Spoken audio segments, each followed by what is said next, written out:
girls and boys and assembled company.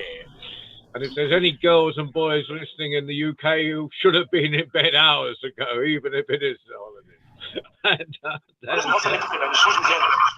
uh, and so welcome to World Storytelling Cafe. And tonight we are in the actual World Storytelling Cafe in Marrakesh. Well, I'm not personally. I will be next week, as will Mike. But tonight we have the amazing Zouhair in the cafe. You can notice the amazing decor behind him. If you've lost it, look on the on my Facebook page and the World Storytelling Cafe's Facebook page. It has the address. You're all welcome to go there and tell stories, or listen to stories, or read stories. But for now, we will have stories. And Zouhair, this is our last session for Ramadan. So there's and you've all survived the months, and you're looking incredibly healthy. Fasting is good for you. I must try it. Yeah, it is. it's, it's good for the body and the soul. So there's but for now, having had your supper and had evening prayers, and you can Yes. relax for the evening. hmm And your relaxation, of course, is working because your work is storytelling. So, have you got a story for us?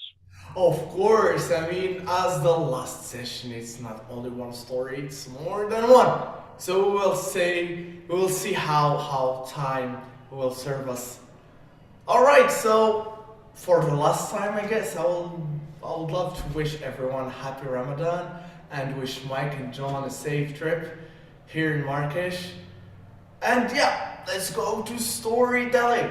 And of course, my stories are full of merchants. I'm not a merchant, but I know them so well. So once upon a long time ago, there lived a rich merchant, very wealthy. And this merchant was the oh hi Sarah. So this very merchant was the very best friend of the prime minister, the minister that is ruling the big city of Marrakesh. But this merchant was a gambling man who was addicted to gambling, and he was not really doing good gambling. So he's always losing lots of money. And one day there was a big game coming up, and he wanted to participate in that gambling game. And he needed يلا صافي نسخر اخويا محمد. خويا علي, can you mute yourself? I'm sorry, it's my friend. Alright, so going back to the gambling minister. So this gambling minister wanted to play a big game, and he needed 10 golden coins, 10,000 golden coins. A lot of money. Even for a sultan, he would not have such money. So what he thought, I have a rich friend, the merchant. Maybe let me throw a feast for him and ask him if he could lend me that money for a week. So that's what he did. He prepared a lot of food, a fancy table, all colors of food, you name it, it was there on that table. And he invited his very best friend, the merchant. So they had their meals, they sang, they laughed, they drank, they were having fun. Then the prime minister turned into his friend and told him, oh my dear friend, I know that I've been a heavy burden for you, but I would love to ask one last request from you. I said, of course, I mean, don't call it last. I will always be behind you. Just tell me whatever you need. And he told him, well, basically, to cut it short, I need 10,000 golden coins. And I said, oh friend, that's a hard one. I'm not rich enough to have all that money in my pocket. But let me do something. I'll sell all that I have, all my goods. I will sell my house, my gardens, my pieces of land, and I gather that 10,000 for you. But only for 1 week, because I'll be poor for the whole week. I said, yes, I appreciate it. Thank you so much. And after a couple of days, that's what happened. He managed to get 10,000 golden coins after selling all his properties, all his merch, and he lent it to the Prime Minister. So, long story short, as I told you, the Minister was not good enough to win that game, and he lost. And what he did, he decided not to give his friend's money back. So after a week, he did not show up for the merchant. A couple of weeks, a month passed by. The merchant needed his money because he's now living like a beggar. While he's supposed to live like a king, he's very rich, he's a merchant. And he went to the court of the minister. Your Majesty, so I'm here to collect my money. He said, what are you talking about, my friend? What money are you talking about? He said, well, a month ago, I gave 10,000 golden coins to you. 10,000? Are you out of your mind? I've never taken such money from you. Maybe a couple hundreds, if I recall well, but 10,000? That's too much. Why would I need that money? He said, well, you requested it. Aren't you going to give me my money back? He said, no, I guess you are getting crazy.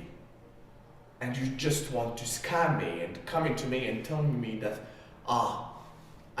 you lended me 10,000 golden coins. How? Why would you say that to me? Then, basically, he did not want to give that money back. So, this merchant, he had no way to solve his problem. He's a higher authority of the whole state. He decided to go to the house of God, to a mosque. So he performed his ablution and he went to pray. He prayed, and by the end, he sat down in that mosque and he started reciting some prayers and just basically telling God what happened to him and asking God for help. And there is another merchant, a very modest merchant, who came to pray in that mosque. And he saw that man praying and crying alone in the mosque. He went nearby asking, what is the matter? Then he told him, oh man, I have a very big problem. I was very rich, now I'm very poor. And I did it to myself. What happened, merchant? What is the matter with you? What happened to you that made you lose all that money? That's 6,000 golden coins. And then he told him the story about what happened with the minister. He told him, don't worry. There's only one single person in the whole city of Marrakesh that could solve your problem. And that man is Fidel al-Khayyat. Fidel Khayyat is basically Fidel the tailor. His name is Fidel and his profession is a tailor. So our merchant started hopping from a boutique to another, from a shop to the other, until he found a very small shop. And in that shop, there worked an old man who seemed tired and modest. He told him, hello, salam alaikum, sir. Wa alaikum salam, son. Do you want a jalaba for you or a kaftan for your wife, for your lady? He said, no, I actually came for a problem, but I don't think that you will be the one solving it to me. He said, don't worry, son, just sit down. Hussein, come here. He was calling for his assistant, for his servant. Go buy us some tea and some donuts and let's have breakfast. So they had their breakfast. And he told him, now, as we are full, we had our breakfast, tell me the problem. Then he told him what happened with the minister. He said, is that it? That's your problem? That's an easy one.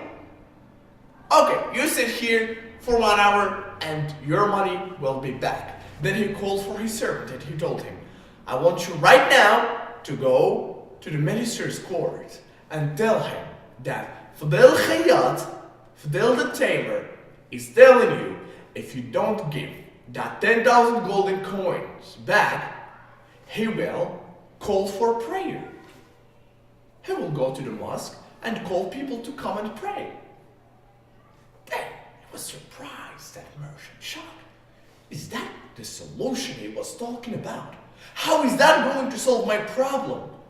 Yeah, calling for prayer is good, but how does it serve me? How does it pay me back?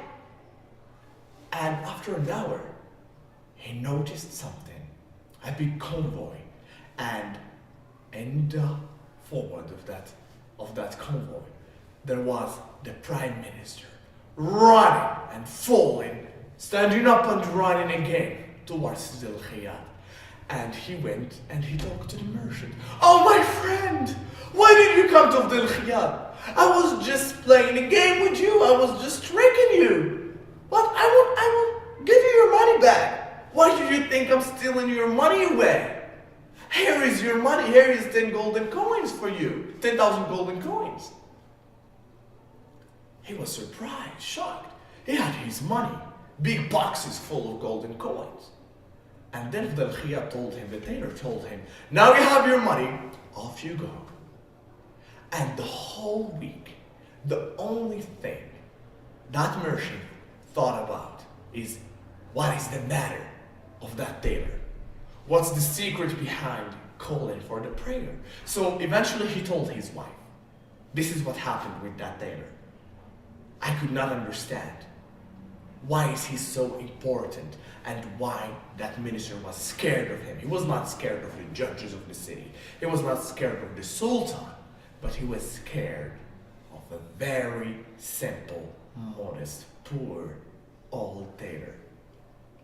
His wife told him, look, I'll cook some fancy meals, a big couscous, and some chicken, and some of this and some of that. Go eat with him and ask him. And that's what he did. After that week, he went to his shop with 2 big meals, and they started eating and laughing, joking, talking about life. And then he told him, I want to tell you something. I want to ask you, what's the secret behind calling for the prayer? He said, I knew that's why you came to my shop and eating with me. But I'll tell you the truth. After I drank some water, he told him, you have to know, son, that one night I decided to work late after Isha prayer because I was making a jalaba for Zainab, and Zainab, as you know her, she talks too much and she's a troublemaker, and if the next morning she does not find her jalaba ready to go, I'll be in trouble. That's why I decided to work late. And around midnight, I heard someone screaming in the empty streets of Marrakesh. I went outside of my shop to look for who is screaming, and I found a lady that is dragged by the chief of the officers, let's say the chief of the police back then in Marrakesh, the chief of the guards. He was dragging her and forcing her to go with him as he was drunk, to go with him to his house. And I did not know what to do. If I go closer and talk to him, he might kill me or send me to prison.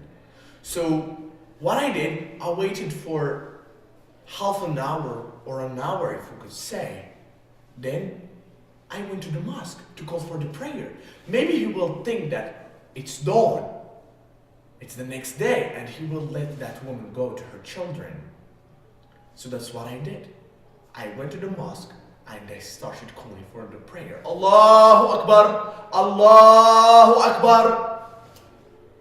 And it happened that the king, the sultan, was in the city that night, and he was nearby the mosque. He heard the prayer, and he said, why is that person calling for prayer and it's not the time for it? It's not Isha and it's not dawn yet. So he went to the mosque, he found me, and he ordered the guards to take me to prison. And I told him, no, Your Majesty, I'm not drunk. I'm not a fool. I'm not calling for prayer just like that, just to have fun. But because of this and that. And I told him the story of that chief of guards and that poor lady. And I told him which house. He went inside of that house and he found that chief of guards, and he took him to prison. And the next morning, he summoned me to his court. And he told me, whenever you see someone of authority in my kingdom doing something wrong to someone, only call for the prayer without time. Call for the prayer of time. And I'll send the guards right away to take that man. And ever since, my son, the whole city, in terms of important people, judges, ministers, rulers, they fear me. They don't dare do anything wrong in front of me. Because once I call for the prayer of time, they will be going to prison with no words said. And this is my story. And everyone lived happily ever after until the end of time, but this is not the end of the evening. So much, because some water. All right. So I have a similar story to this, because Marrakech people is all about merchants and craftsmen. And there lived in Marrakech a rich craftsman. His wife died and he lived alone with his son. He had only one son. And he's always telling him, I advise you, my son, never be with bad company. Because being with bad company is like living in the blacksmith's shop. If the ashes don't burn you, the smoke will make you blind. And being with good company is like sitting in a perfumer's shop. You only smell good things. And God willing, his father died. Now he's living all by himself in this wide, vast world. With a lot of money and no experience. He was spoiled. But he was really sad that his father passed away. And the bad friends, the bad company, started approaching him one by one, like snakes. Come on, Ahmed! Why are you so sad and gloomy? Every day, you should have fun at least once in your life. Come with us. We're having a party here. And he said, okay, maybe one night that would not be a problem. And they are inviting me anyway. And he went to that party. He loved it. All the girls drinking, having fun, and music, and so on and so forth. He loved that environment. He only knew, how to live with craftsmen, selling and buying, and basically being a good person. That's new to him. That's exciting to him. So he got hooked up. And the next day, he was invited to another party. The third day, another party somewhere else. And after a week, he was the one making the parties for his friends for an entire year. And he was losing a lot of money while making nothing. So he was like running out of a lot of money. But still, he was rich. And at a certain point, he sat with himself thinking that, what am I doing with my life? And he remembers what his father had advised him before dying. And he said, well, I need to change my life. And to do that and to walk the straight path again, I have to do two things. I will go to Mecca to pilgrimage. And the second thing, I'll go with the soldiers to fight for 1 year. And that's what he did. But he needed somewhere to save his money. He cannot basically travel with lots of gold in his pockets. So basically he sold everything and he exchanged everything into golden coins and he stored them in two big pots. But he had nowhere, no family, no friend to give it to. And he thought of the judge of the city. He is an old man, he's rich, and he is known for a correct, straightforward man. He's a good person, so he will not steal his money. He went to him, he told him his quest, and he told him, I want to leave my money to you for a couple or 3 years. And the judge agreed. So Muhammad, the craftsman, started traveling, and back then there were no planes, no cars, only camels. And from Marrakesh to Mecca, it's 1 year on the back of the camel. So he traveled, he did his pilgrimage, and he went back, but not to Marrakesh. He went to the borders with the soldiers, fighting for the country. And for 1 year, he was there with them, safe and sound. There were no battles until the last week. The last week there was a very big battle with Spain, and he was held captive. And he got into prison, in a Spaniard's prison. He was doing so miserably, always with handcuffs, always suffering, no food, no water, and for 3 years. So the king of Spain had a son, and he was so happy that he decided to spare all the prisoners' life. You can go back home. So Ahmed went back home, went to Marrakesh. By then he had grown a very big beard and some hair, and he was basically looking like a hobo who's doing miserably. No, you're looking good, John. With your beard and with your hair, it's looking fantastic. But that man was looking really, really bad. So when he came to Marrakesh, he went to the judge's court. So the judge saw him, and he's within a lot of people, and he could only think about him. It's Muhammad. No, he's not. It is Muhammad. He looks exactly like him. No, maybe he just looks similar to Muhammad, and he's just a bigger, wanting some money. He's not. Until he finished working with people. And Muhammad went to talk with the judge. Hello, judge! Salam alaikum, son. What do you need? We are done for today. Come back tomorrow. Well, judge, I'm not here to complain about anything. I'm here to collect my money. What money are you talking about? I said, well, can't you remember? I'm Muhammad, the son of Omar, the craftsman. I left 2 pots full of golden coins to you. He said, are you out of your mind? You did not leave me anything. So basically, long story short, you know the drill, he did not want to give him his money back.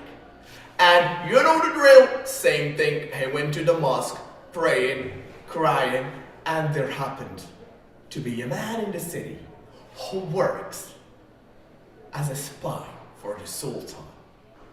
He was traveling all across the country, and he made it back home to Marrakesh, and before going back to his house and meeting the king, he decided to pray that he came back safe and sound to Marrakesh. And he saw this man praying, and he asked him, why are you crying? What's the matter with you? And he told him the very story from the very beginning to the very end. And he told him, come with me, son. I will have a solution for you. And if you lose all your money, even Satan, if he comes to you and tell you that I have a solution for you, you will follow him. So that man followed that stranger, and the stranger took him to a very beautiful garden. He knocked the door, the garden opened the door, and he welcomed both men in. And he told him, I want you to take good care of this young man until I come back. All right. So he was served food, he had his beard and his hair cut. So this man, this spy, went to the Sultan and he told him that the whole country is doing so good. Everyone is just. All the rulers across the country is just. But the injustice happening in the country is happening beside you, Your Majesty. What do you mean? He told him that I found a man that had some problem with the judge, and he told him the story. But here, the king was wise enough. He cannot just bring that judge and tell him that you took that young man's money. That will not be wise. And he decided to play a trick on him. So here, the Sultan summoned the judge. So the judge was so happy. Maybe the Sultan will give me some money. Maybe he will make me a minister. So he invited him for a private lunch, and they both had lunch, they laughed, they talked, and at the end of the meal, the Sultan told the judge, "Oh judge, I heard about your reputation across the country. You're a wise, just man. This is why I want to tell you a personal matter that only you can handle." He said, "Yes, Your Majesty, I'm all ears." I told him, "You know that I have 3 sons and 2 daughters, and I am an old man. I'm afraid when I die, the boys will take the girls' shares of my money, and the girls will be miserable. This is why I decided to leave a part of my money before I die to you, and whenever I die, I want you to give it personally to my daughters. No one should know this, even my daughters, until I die. And I want you to just make a well inside of your house. Even your wife should not know what's inside. And I'll send that money to your house." But he said, "Oh, Your Majesty, making such a thing inside of my house, that would cost me a fortune. And I'm not that rich." I said, "Don't worry. I'll give you a golden coin, 10 golden coins, to make that well inside of your house." And that's what he did. He made that well. Then here the king summoned that craftsman. He summoned Muhammad. He was in front of the king, "Your Majesty," and he told him, "I am aware that the judge took your money, and I'm going to bring your money back. What I want you, tomorrow, I want you to go to the judge's house, knock on his door, and tell him that if you don't want to give me my money, I'll go to the Sultan and tell him directly." He told him, "Your Majesty, I already did that." He said, "Do it again, and this time you will get your money back." And that's what the craftsman did. He went to that judge's house, he knocked the door, the judge opened the door. "What do you need right now? I told you that you did not give me any money." He said, "Look, I'm going to ask you for the last time. If you don't want to give me my money, I will inform the Sultan." And here, they just started thinking, well, the Sultan is going to give me more money than that craftsman's money. So if that man went to the Sultan and tells him, I will lose my credibility in front of the Sultan. He will not trust me anymore. So better to give him that money, waiting for the big fortune from the king. And that's what he did. He told him, "Okay, wait here." And he brought 2 big pots filled with golden coins, and he gave them to that craftsman. The craftsman went back to the Sultan's house, and he told him, "Your Majesty, I got my money." He said, "All right. Tomorrow I want you to bring your money here." And the next day, of course, the Sultan is meant to meet the judge. So the judge went to the Sultan's court, but this time he found that craftsman with 2 pots. He knew that the king, the sultan, played a trick on him, and he was sentenced to go to prison for the rest of his life, as he was unjust to the people that trusted him. And everyone, of course, lived happily ever after until the end of time, but I guess this is not the end of the story. Of the stories tonight. Ah, Right, should I carry on, John? oh, please do. And hopefully, if you're listening, whether you're on Facebook or just watching the site, go to the site. You'll see a little hat. Um, Drop a dirham or two into the hat. Uh, but Zouhair's, if it doesn't work tonight, because there's been some difficulty with that's why you can see he's put a different hat on tonight. There's been some difficulty with Zouhair's hat. Remember him. Do not forget him. He's been with us all month. So pop in a couple of days' time and try it again. But the man needs rewarding for the magnificent stories he's been given us. Have you one more for us? Or, well, just carry on. Just carry on. Alright. I mean, yeah, as John said, if you feel generous enough, and I know that all of you are generous, you can make me rich. You can make me the next merchant. Alright! But I'm not going to give my money to a gambling minister. I will take care of myself. Alright, no worries. I have another story for you. They are rather short. So, once upon a time, so in the borders between Morocco and Algeria, so there happened to be some guards there. 2 guards, to be very specific, in a specific area. And they are afraid that people will smuggle things between the 2 countries. So they were guarding and they were searching everyone who was passing through the borders back then. And there was an old man who looked suspicious, who looked someone who would smuggle something. He was having a mule, and on the back of the mule, he was putting something and hiding it with a piece of fabric. Salaam alaikum, the old man said to the guards guarding the borders. Wa alaikum salam, old man. Are you smuggling something? I said, nope, I'm not. And he said, we will search your mule. I said, all right, do it. And they uncovered the back of the mule, and they could only find some pieces of wood. All right, this time you go.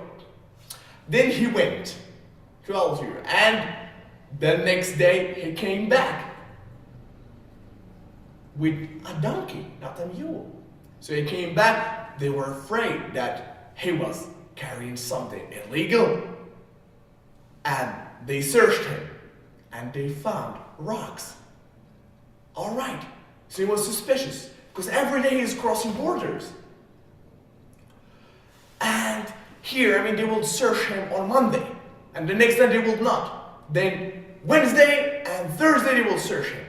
Friday they will not. The next week they will search him on a Tuesday, and not on Wednesday and Thursday. And they will search him on a Saturday and a Sunday.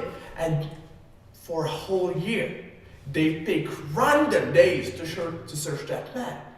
And it's always something. It's salt, rocks, just random things that people do not normally smuggle between the 2 countries. And one day, that man was old enough to not work. So he just lived in a city in Morocco that is close to Algeria, which is Wajda. And those guards happened to be from Wajda. And one day they were sitting in a coffee shop, drinking some tea, enjoying their day because they were off that day, no work in the borders. And they saw that old man. They haven't seen him for more than 6 months. And he looks retired. He looks like just chilling and enjoying the last years of his life. And they called him, "Old man, come here. Drink some tea with us." And he was seated between those two men, drinking some tea, telling him some stories and joking about life. And those two girls told that man, "We want to ask you something. But please be honest with us. We're off duty, you are not doing anything wrong right now. We know that you are a smuggler. Or at least you were a smuggler. Now, you told us that you don't do anything anymore." He said, "Yes, I was a smuggler. But what did you smuggle? Because you cannot be smuggling rocks and pieces of wood across the countries." He said, "Seriously? You don't know what I was smuggling all those years?" They said, "No, just tell us, please." He said, "You fools! I was smuggling mules and donkeys. But you never noticed. You're always focused on what I was carrying on those animals. But I was smuggling the animals between the two countries." And this is the end of the story, of course. This is a very short one. And to show you how international stories are, we have a similar one with a guy being stopped by security coming out of his factory with wheelbarrow, and it's always empty. And of course, he's smuggling wheelbarrows. He's stealing wheelbarrows. So and this is the international. This is the great thing about storytelling, that there is more in common between us and the stories prove this. Yeah. Same stories appear all over the world. John, in Germany, I found this exact same story in Berlin. It's about war between East and South Berlin, and it's about like bicycles. Yeah. Yeah, so it's very nice. I mean, this story is very nice. I found it everywhere. All right. Say one little conversational point. Sailors. My dad was a sailor, and when they stopped coming out of the port, and if they've got something that they don't want to show people, they ask what they have, and they say rabbits, and they don't get searched, because the story is that someone said rabbits and they weren't believed. And of course, that day he did actually have whole stack of rabbits, and the whole port was overrun by rabbits. So they're never searched if they say rabbits. But this similar thing goes further. Anyway, do carry on, please, Zouhair. It's been a magnificent evening so far. All right, so unfortunately, this is going to be the last one. So once upon a long time ago, going away from merchants and smugglers, let's go and live with a sultan. A mighty sultan who loves and enjoys hunting, and he always, every month, goes hunting for a weekend. Every month, this is how he relaxes. This is how he brings himself together. Very sacred tradition for him. So one day, he was out hunting with his ministers, his friends and guards. And he could spot a very unique gazelle. And this gazelle had two horns, very different from each other.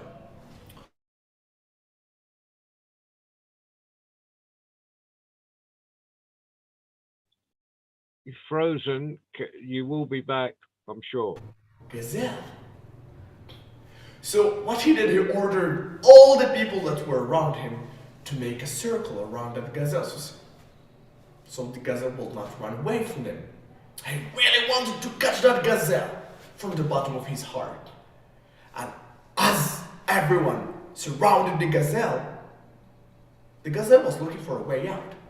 And he told them, I swear to God that the man who lets this gazelle slip around his shoulder and cut off his head. He really wanted to catch that gazelle. He was really serious making that statement. So as they were approaching that gazelle in that circle, she decided to run away. And she ran around the shoulder. She jumped around on the shoulder of the Sultan. He made a serious statement, and the gazelle ran away from his side. So his people are looking at him strangely. Now, what do we do with you? Should we kill you? And he decided to go and catch that gazelle. So he ran with his horse, and this Sultan had a friend, not a human, but an eagle. He will always take his eagle hunting with him. So the eagle followed the gazelle as well.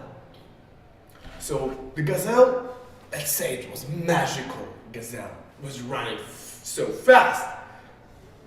So the Sultan on his horse and the eagle were following that gazelle for a couple of hours.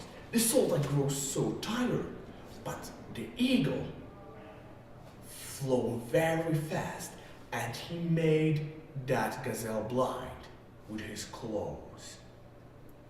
The gazelle eventually hit a tree and fell down. The Sultan had the gazelle. So basically he killed the gazelle and he ate from its meat, but right now he is very thirsty. His horse is very thirsty and his eagle is thirsty as well. And he noticed that there is a line of water coming out of the sky. He did not see the source. It was a cloudy place. So it was a rock that is dripping like a piece of water. And he brought like a pot, a cup, and he filled it from that water. And he wanted to drink.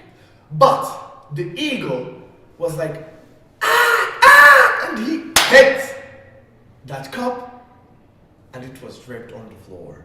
And he said, "Oh, my friend, that's so selfish of me thinking about myself." And he filled the cup again, and he gave it to that eagle. But the eagle again,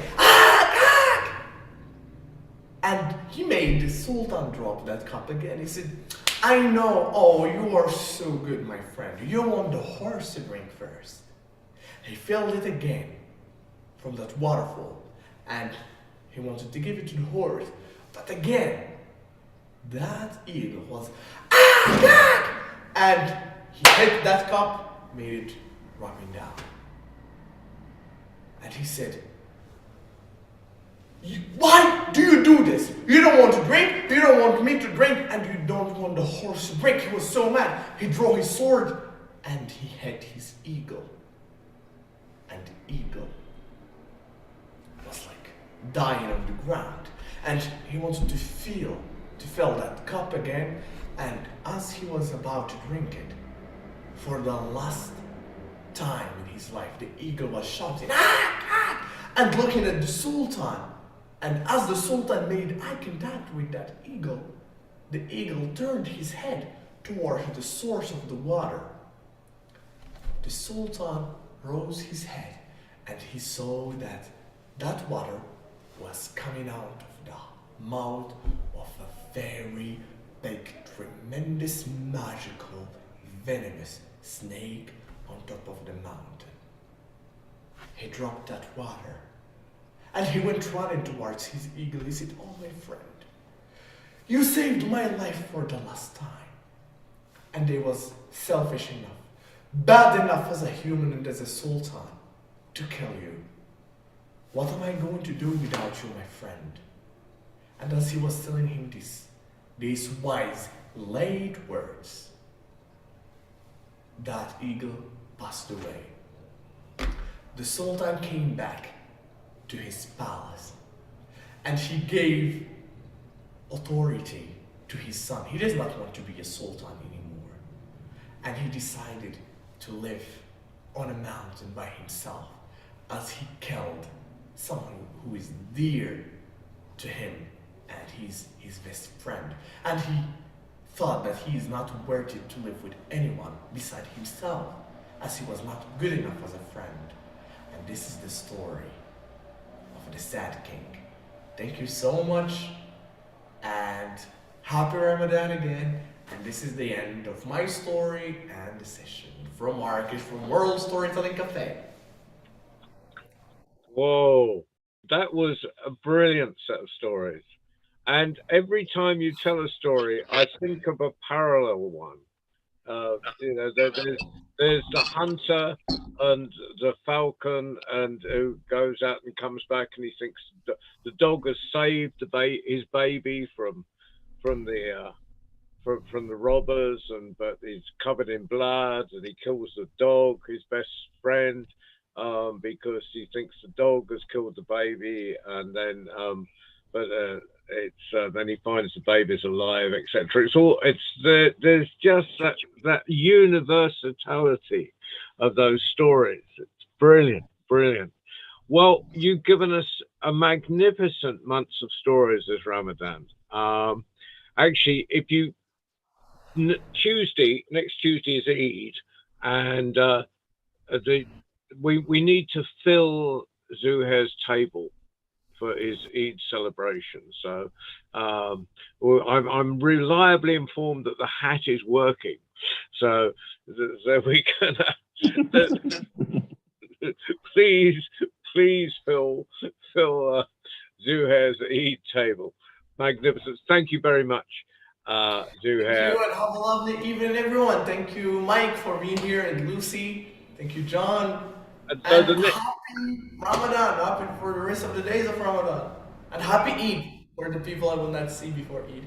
Yeah, and I will see you the day after Eid. I will see you on the Wednesday.